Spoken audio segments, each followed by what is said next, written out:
My name's Chelsea and I play netball for Palmyra Rebels.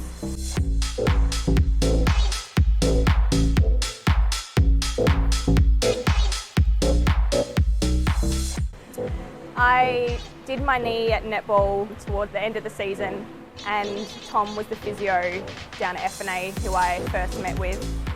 I didn't have a physio at the time, so he gave me his card and that's how I came here.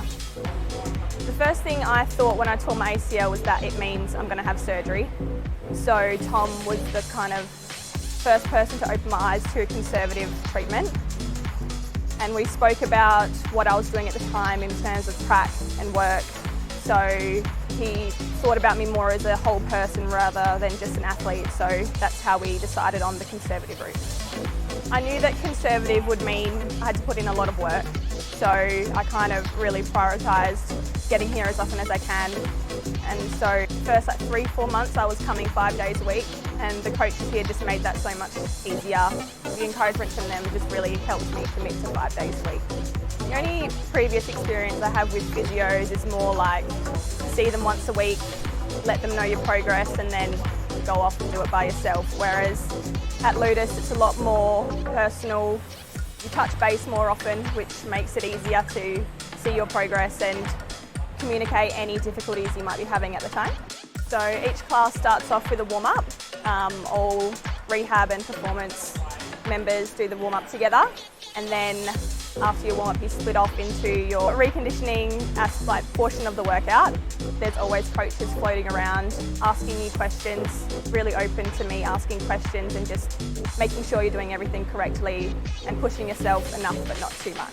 Where I'm at now, I feel really strong in terms of my gym stuff. I'm just getting back into going back to the court, training.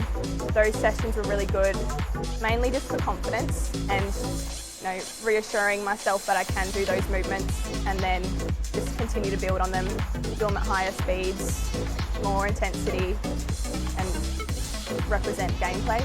And I'm feeling really good, getting pretty close to where I was before I injured myself in terms of confidence as well, which is one of the biggest things that I was worried about going back to training. I was more focused on being able just to move properly again and make sure that that injury wasn't inhibiting other parts of my life like work. But it's always in the back of my mind, I'd rather commit to this rehab and have the choice to go back to netball, which I've achieved. So now that I'm at this point, I'm excited to go back. The biggest thing I experienced was a lot of controversy between other people's opinions on what I should be doing. I think surgery is one of the most misconceived things in terms of ACLs. I thought, I've done my ACL, that means I'm going to have surgery. I'm going to be out for 12 months, when I met a physio who opened my eyes to different routes. So I think advice I would give is explore your options. Find a physio you trust and trust yourself as well. Yeah, really commit to what you've set yourself up for, because it pays off.